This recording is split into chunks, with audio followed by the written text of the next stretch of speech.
Welcome to Agility. I'm your host, John Coleman.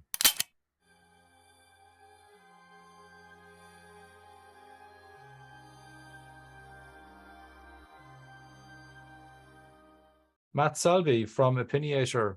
I believe you're in Portland, Oregon today. How are you getting on? Welcome to the Agility podcast. John, thank you very much indeed for having me. Yes, Portland, Oregon, looking out of the window, it's uncharacteristically tropical. It's a pleasure to see you again.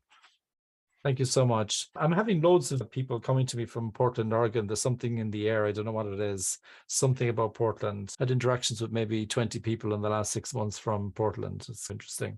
So, Matt, I'm very interested in how you got to being where you are, but maybe you could start maybe giving us a more colorful introduction. I believe, for example, you were a managing director in ConocoPhillips for a while in Malaysia. Maybe you could help us understand how you got to where you are now in terms of being a strategic marketer, and what was the journey that you took, Matt? Sure. Again, thanks for having me on. Yeah, most of my career has been spent in the energy business of one form or another. And I've done a little bit of BP, a little bit of Conoco, a little bit of Phillips, and then obviously ConocoPhillips. And the roles that I've had have either been strategic or in innovation, bringing new things to market, or running operations. And those operations have typically been on the marketing side with, in an oil context, that usually means gas stations and convenience stores and lubricants and so on. So I'm certainly not an engineer. I'm not an accountant. I just have a very general business degree, but have been touching this particular delivery of process, service, and product for various organizations in various different geographies. And that's been really beneficial because the culture of a country very much determines or helps determine the type of offer that you deliver to it. For example, when I was working for BP in Venezuela, I was the shops manager there, which sounds a little odd, but what that meant was you were designing a convenience store. And if you're a Venezuelan, one of the things that you do is you drink a lot of coffee. You drink a lot of coffee very quickly. And so within that convenience store, then you design how to deliver coffee very quickly. So the strategic marketing piece of me says it's all about delivering on what that customer wants, your target customer, and that varies by geography. So during the course of that, I was always very interested in how to spend money in marketing. And how do you do it? What do you spend it on? And part of that is you need to understand what customers are thinking in order to determine what you want to spend the money on. And my role in ConocoPhillips, actually here in the States, I was the brand manager. We really looked hard as to retention marketing versus acquisition marketing. And it was that journey and discovery of trying to help organizations figure out the best way of spending money on retention that led me to building this business, which is essentially a customer feedback business. Because the goal here, John, is that if you can allow any organization to receive customer feedback at what's called the point of experience, the point at which the Venezuelan is drinking the coffee, the point at which you're getting your hair cut or your teeth pulled, then the business has an opportunity to react to that feedback whilst you're still there and therefore prevent defection. But of course, there's a sinister side of this, which is not only defection, but you'll know this more than anybody. There is now an online exposure, an online brand exposure to negative feedback.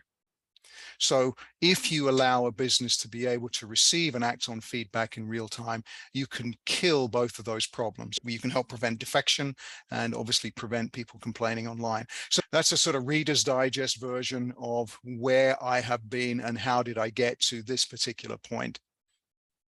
Thank you, Matt. And you mentioned getting feedback, and I've noticed during the pandemic that we had that the facilities that people use for providing feedback, they've changed. There are still some places where they expect you to touch a screen to enter some feedback or touch some buttons, which has become a bit of a no-no, although people are getting a bit more relaxed again about all that kind of stuff. And I think going to restaurants and going to bars during the pandemic, we got used to scanning QR codes. So it feels more natural now. So is that something that you've been tapping into, Matt, when, let's say, there's a restaurant that's one of your customers or there's a bar? Is that how they're actually getting feedback? Yes, but there's a but to this. And the but is your preface to the conversation about touchscreens is still a very good one. There is still here in the States, even though we are essentially through the pandemic by and large, one of the effects, one of the bits of inertia from the pandemic is a real caution about touching third-party devices, because of their inherent view that this is dirtier, less hygienic than something else. And so one of the things we offer is touchless feedback, where a customer can give feedback using a device they already own and are familiar with, is their cell phone. So you're right, the restaurant example is a very good one, both in the States and obviously in the UK. The rise of the QR code has definitely been significant. But of course, it's important, as I mentioned earlier, that you enable feedback on the customer's terms, not just your terms. So the QR code is important, but for example, my dad is 86. He's not going to know what a QR code is. And so it's really important that you give the opportunity for feedback within the terms of your customer. So we tend to say, okay, use a device that you're familiar with, choose an input mechanism that you're familiar with. So QR code, voice, a phone call, text, all of that sort of stuff.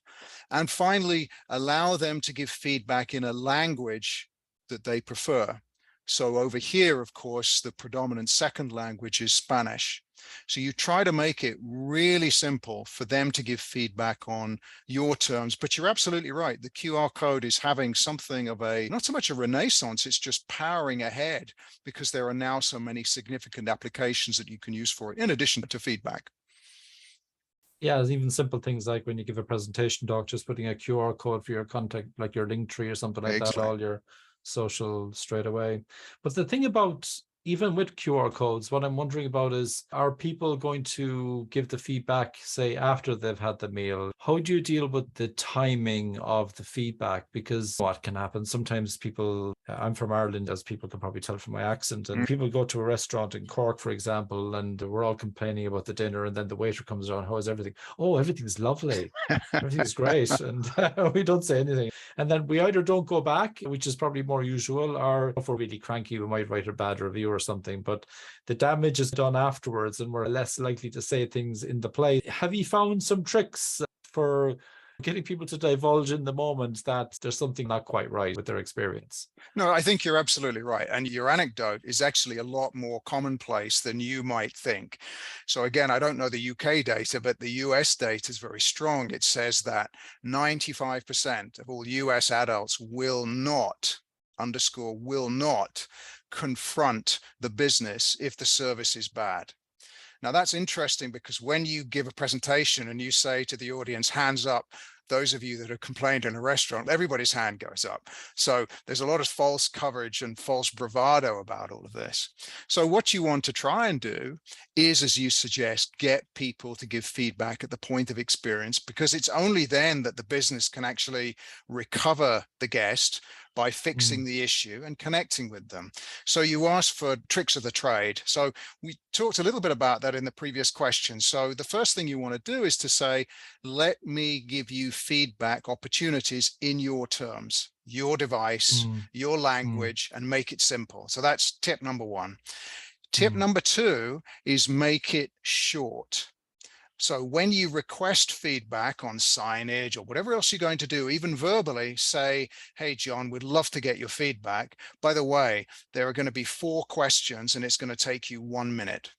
Now, John knows in that contract we've now got, it's going to take him 1 minute of his time. So use a device, they know, make sure they know what the commitment is. And the final one is, of course, allow John to make it anonymous.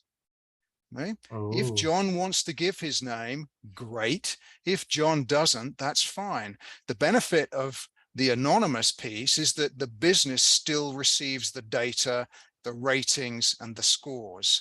Now, even though there isn't the ability for the business to contact John, the business can still fix the issue. So for example, if John said, the anonymous John said, hey, the restrooms are not clean, I, as the business owner, don't need to contact you, but I can still fix the restroom so it doesn't affect everybody else.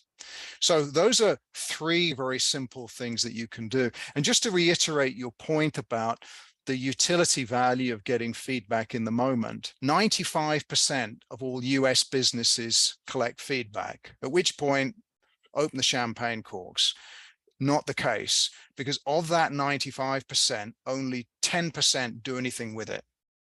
And of that 10%, there's probably only about 2% that do anything with it there and then. There is no point in asking you tomorrow how the coffee that you're drinking is today. There's absolutely no point, because if it's not good, as you've suggested, you're going to defect. And the only time the restaurateur in this case is going to know is when you don't turn up the next time, or when he thinks you should turn up and he reads some cryptic, nasty comment in TripAdvisor. I'll give you an example. And one of the reasons I got into this, I ride a motorcycle, I actually ride a Triumph. I'm waving the flag here. And I bought a bike a few years ago, and I was called up by the manufacturer 6 weeks after I bought the bike. And the manufacturer says, hey, Matt, I know you bought this bike. Can you tell me whether the sales assistant was suitably dressed? Now, I don't know about you, John, but I barely remember the names of my children. I certainly can't remember what brand of breakfast cereal I had this morning. And yet you're expecting me in the most asinine way to try and recall the dress sense of some guy from 6 weeks ago. It's just ludicrous. So one of the things that we're trying to get over, and just to get back to your question about tips of the trade, is for crying out loud, don't do what I've just suggested, which somehow means phoning up or contacting somebody after the event, unless you're doing it for market research or segmentation or something like that. Yeah, I like what you said about expectations as well, because I often get asked to, would I mind doing a review now? But I have this feeling that as soon as I open a form, that I'm going to be there like 10 minutes later. And so my natural reaction is to just close it and not engage it. So I like this idea that you have where you're saying there's going to be 4 questions, it's going to take you 1 minute. As long as that is backed up, it's disappointing if it ends up in 5 minutes. I agree. And the other thing about it, the other classic mistake that we see people make is they generate a commitment and don't follow up. So one survey technique that we quite often see used is, hey, would you mind answering a few questions? And then inserted into that is, hey, if your feedback is negative, can we contact you? So John says, because there's a fly in his soup, yeah, you can contact me. And then the business never contacts him. So that's the other critical error we see, where a promise has been made, a commitment has been given, and yet nothing is done, which again leaves John with a sour taste in his mouth. In this case, it could be literally. And of course, the accumulation of experience hits in your journey. And we keep talking about restaurants, but it could be car dealerships or retailers. It's the accumulation of experience across that customer journey that leaves John with or without a good feeling. And that's a classic example where it's been mismanaged. Well, I'm just wondering, I can see some parallels with some of the work I do with some, say, agile teams, and they've got this routine or rhythm of running retrospectives where they reflect on how they could be better and all that kind of stuff. But what I see a lot with teams, and I cheat a little bit, and there's a bit of overlap to your world, I think. What I see a lot is, yeah, we're going to do this, we're going to do that. And then it's like a load of New Year resolutions and none of them are done. And then we're looking back a few months later wondering, why have we even bothered looking at all this? So we're not doing anything. So what I ask people to do now is when they run those events, if it's an hour and a half or something like that, we all know what the problems are. Like within 20 minutes, we know what the problems are. So I just say to everyone who's there, can you just fix one thing right now in the next hour and 10 minutes that we got left? And they look at me like we got 2 heads or something. And it's like, I know you've got 10 things you want to fix, but I'd be happy if you just fix one thing, because you're not fixing anything at the moment. And if there's something I need to take away, I'll take it away and escalate to leaders, stuff that's beyond your control. But surely there's something we can improve. And so what I'm wondering is, when you say, for example, that roughly 10% of companies do anything about their feedback, what kind of practices, I guess, or even rituals have you seen that really help organizations to be one of those 10% and ideally be one of the 2% within the 10% where they're actually on it and they're delivering on their promises and so on? What are the patterns that you've noticed, Matt? So it's a great question. It's complex on why the 10% is there as part of the 95%. It could be inertia. It could be we've always done this way before. It could be God knows how many things. But in terms of better practice instead, we tend to find those companies that are most successful keep the feedback very strategic. That is, they ask the right questions of the right people, not to all people, and they commit to taking action. So the feedback itself is closed loop. It has a built-in process around taking action within it. So let me give you a couple of examples. The first thing is, not all customers are equal. Not all opinions are as valid. So when an organization starts to think about, let's get some customer feedback, the only people they should be getting feedback from are its target customers. Who are those people that I've identified that are the primary target for your business? So that's the first thing. The second thing is, ask those customers two things. One is, how well are we doing at attribute A? Attribute A might be speed of service or cleanliness or something like that. The second question is, now that we've established how well are we doing, the second question is, how important is that attribute when you select a business? So we'll just talk about service. First question, how speedy were we today? Second question is, how important is speed of service when you select one brand over another? So when you plot both of those in a 2x2 matrix, you get what's called vulnerability analysis, identifies the key things that drive the maximum value to the business and how well you are doing at those things. So the first thing, John, is ask the right people. The second thing is ask the right question. And the third question in this is yours, which is, there are probably many things we can fix. What is the most important for you that we can fix and should fix today? So vulnerability analysis, what's the one thing? And then armed with that data, there is a commitment and an action statement about each of those particular pieces of feedback that the business follows up on and documents. So there is no piece of feedback that's somehow left in the ether, floating around, waiting for a divine intervention. And that's really where the closed loop piece comes in. So you're asking the right questions of the right people in the right way.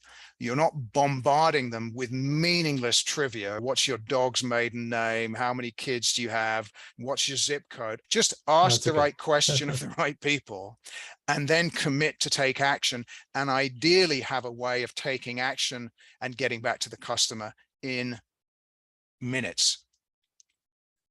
We often make assumptions, though, about the right people. So what tips would you give people to figure out who the right people are? Like, I see this in product development as well, where I remember I had some executive MBAs coming into me one day presenting their thesis or whatever, their projects. And there was one particular team, and they had this lady, they had a persona called Katrina. This is what she needs, and this is what she wants. These are the outcomes she's looking for, and these are the benefits that she'd get, and blah, blah, blah. And then I kind of asked the group, I said, did you recruit someone like Katrina? Did you talk to someone like that? No. I was like, what are you doing? So how did you figure that out? I am not a cynical man, but I am somewhat skeptical. Sometimes, John, I think consultants, third parties oversell certain processes in order to carry the team and get them to spend on more. So in terms of segmentation, what you're really looking for are the top 2 demographics, psychographics that have money to spend on a product that's going to drive the maximum value for them. So you touched on, I gave a potted version. I didn't want to give the War and Peace version of the bio, but every company that I've worked for, big and small, spending money on segmentation is critical. And it doesn't have to be that complicated, but it's way better than a group of staff sitting in a room eating raw meat saying, I think we should sell to Katrina. It's got to be done properly with data so you can clarify who you're going after, who's the secondary target, but more importantly, who you're not going after. We see many businesses treat the market as though it were homogenous, with everybody having the same attitudes, buying behaviors, use cases. And you and I clearly know that is not the case, because once you've identified what they are, now you've got an audience that you can talk to, and that can be done pretty quickly. Yeah, exactly. Yeah, you can do, there's a lady called Indy Young I met, and she says you can just do deep listening, and there's other people say you need to structure an interview, and there's different schools of thought in that. But yeah, just talking to customers and just finding out what really concerns them is a great start. They'll often even tell you, though, it's lovely. You show them and they say, just like the feedback you talked about. Like, so we have to kind of look for we have to look almost like how they behave as opposed to what they're saying, if that makes sense. It does. It does. And customers are notoriously polite. They're also notoriously forgetful. They could, again, I probably can't tell you I might tell you what I had for breakfast this morning. I certainly couldn't tell you what I had for breakfast yesterday. So to ask someone about buying patterns is hard. So the way we try to do it is not to be the nice guy, is to do a couple of things. One is, don't, for crying out loud, keep asking them open-ended questions. What do you like about it? Why do you like it? But that's just ridiculous, because it's much tougher for someone to give a response to an open-ended question, because I have to think about it. John's asked me what I like about the clock behind him. Oh God, I've got to think about it. You know, is it round? Is it? I have no idea. It's much better to interrogate someone using closed questions. So, for example, please rank the top 5 attributes of our product A: cleanliness, service, reliability. I'm asking you to rank it. So I'm not asking you to split the atom. I'm just asking you to rank it. The second thing is, if we had to choose one of these 3 things to fix, which one would it be? And then finally, based on that answer, is how should that buying experience be? And therefore, it's one open-ended question where you've really narrowed the field. So you're not asking for War and Peace and the meaning of life. You're asking for War and Peace chapter 1, asking about the curtains in the war room. You're really drilling down on it and making it easy for them rather than making it difficult. And that makes your job easier as well, because the other problem we see, and you must have seen this as well, is, so I might say to you, John, what didn't you like about business A? And you might say, oh, Matt, I hated the service. Okay, what does that mean? What does service mean to John? Is it speed? Is it politeness? Is it the chandeliers weren't bright enough? The pillows weren't fluffy enough? It's a terrible thing that I'm asking you, because I have no way of analyzing this. Absolutely none. And forget keywords. That's the biggest bunch of hooey I've ever heard. So ask something where you can take action and make it very specific. Yeah, that makes a lot of sense, actually. And also, if we're trying to reduce the amount of time that the customer's involved, it's going to make it much easier. Probably don't have an hour, particularly when you're getting feedback. But this kind of really overlaps with my world as well, Matt, because you're trying to get feedback, you're trying to help your clients to understand it, then you're trying to help them to use that data. And then in my world, I have something that it's called discovery, where you, most of the time, most of the ideas that we have, we should never even make them. It's like the dumbest ideas ever. We think we're inspired, you know what I mean? Of course. we fill the funnel with all this stuff. So sometimes what we do is, hang on a second, maybe we need to do a little prototype with a customer, or have a little conversation with Matt and see what he thinks about this thing or whatever. And we might still get it wrong, but we're trying to build up some qualitative and quantitative information in terms of, are we on the right track here? Is this an idea that we should deliver, or is it like we should kill it, or should we twist it in a different direction? And I can see lots of overlap there, because if I'm asking questions or my colleagues are asking questions when they're trying to discover in terms of what we should build, that's very similar to I'm trying to find something new. You're trying to retain the customer you already have. Ultimately, we both have the same problem Right. in that the customer might be saying nice things to us, and how do we cut through all of that? And I'm just curious, have you had any experience with that, Matt? Has that entered your business at all, where you've done a bit of discovery as well? It has. I work with some software team and product development teams. And typically in that environment, the team is quite small. It's going to be irritatingly youthful, particularly of people of our vintage, John, where there isn't a gray hair in sight. So one of the first things that I do is I say to these people, I am banning the word cool. I'm banning that word. Anybody who says cool, there's the door. And I do it slightly jokingly, but I've been in companies, I even worked in one company where these youthful folk with a lot of vim and vigor say, wouldn't it be cool if we could put a chocolate ashtray on a motorbike? Yeah, wouldn't that be cool? Yeah, we're going to sell millions. So what I try to do at that point is let's banish the word cool, but break it down. What are you trying to solve? What benefit is it going to give? And who is it benefiting?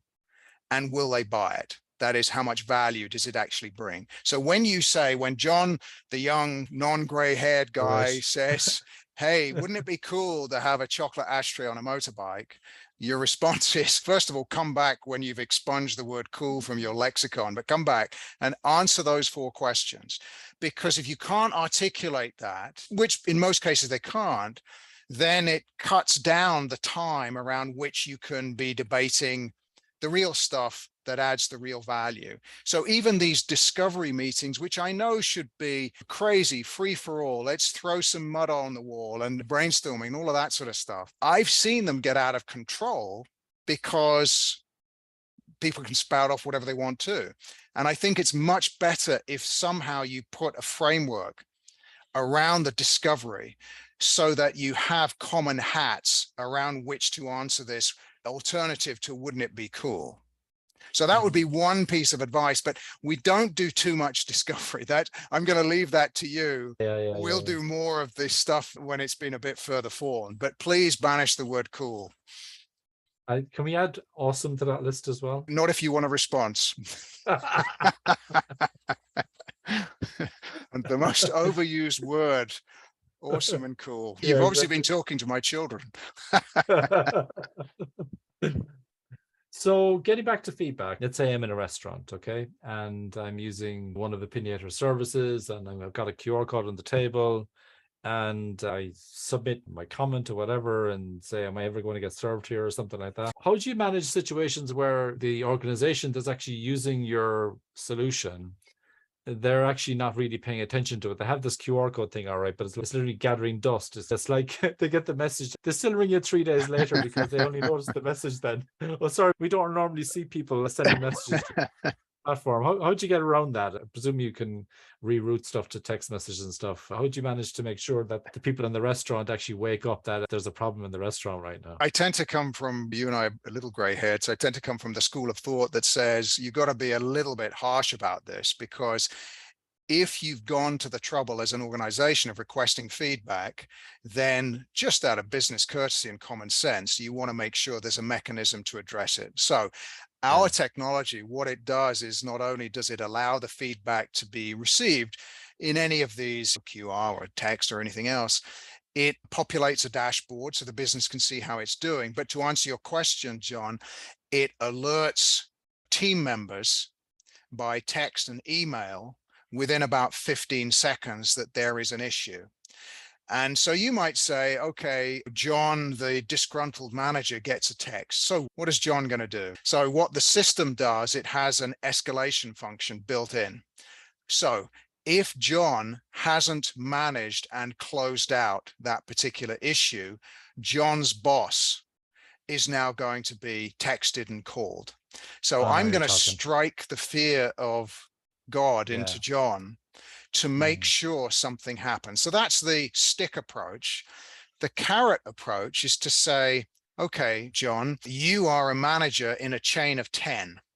one of the bits of data that we help you with is to show you John and John's location within the stack of 10 others. Now, I don't know about you, but it wouldn't be a good thing for John to view John's name at the bottom of the performance list.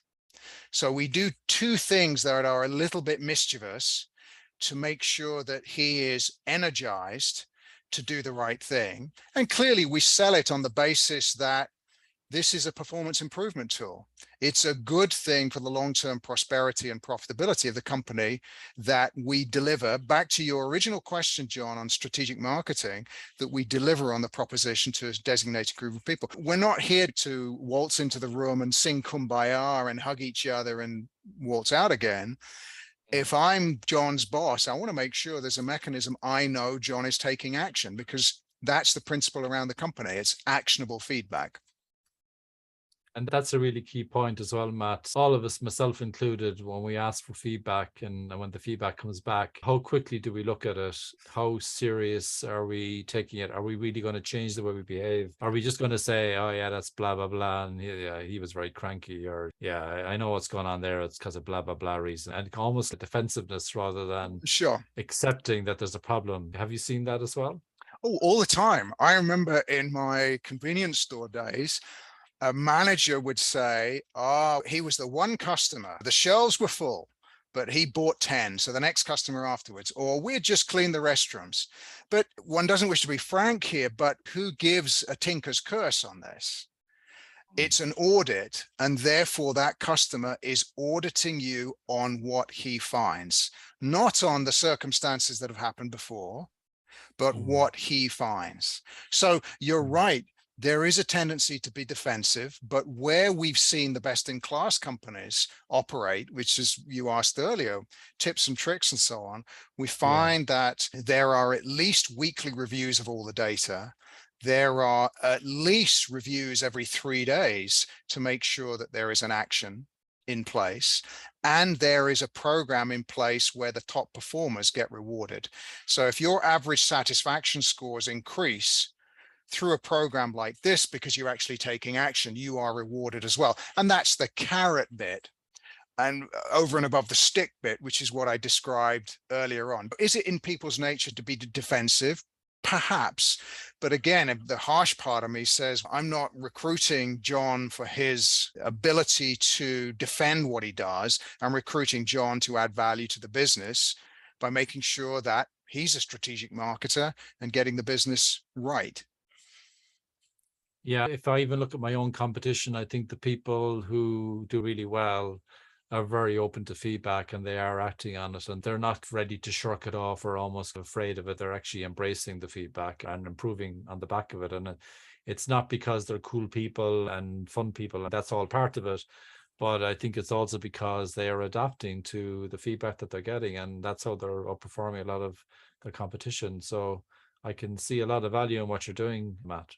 Good. And one final thing I'd leave you with is just be aware that not everybody's voice is equal. So one of the things that we see, which I think is the biggest surefire recipe for disaster, is when an organization relies on social media as a proxy for customer feedback. That's about as dumb as you can get, because social media is dominated by the people with the biggest gobs who are mouthy.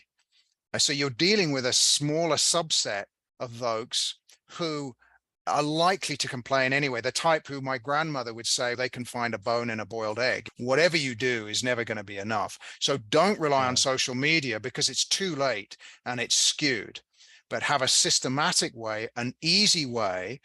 And what we found is when you do that with a tool like ours, or whether others out there, your bell curve, that is your view on getting a representative sample, goes right up, because you're not just getting the people who are really irritated or really happy. You're getting these people, John, who are scoring. So let's say I go to one of your workshops.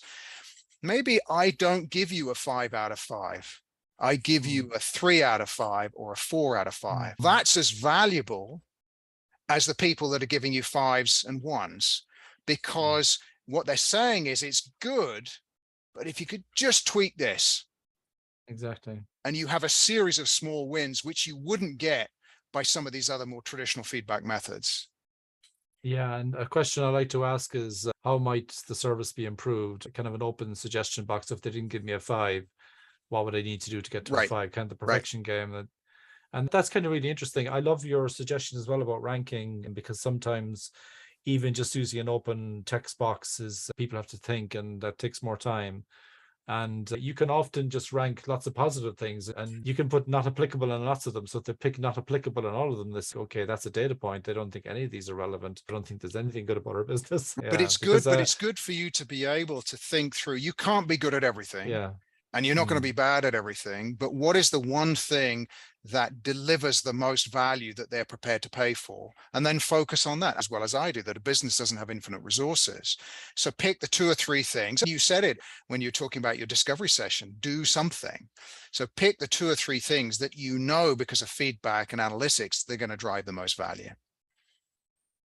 That's a key nugget, Matt, and we'll leave it there. And thank you so much for coming on the Exagility podcast. It's been a pleasure to have you on the show. John, always love the podcast. Thank you very much. I hope that the conversation was good, and it's been a real pleasure chatting with you.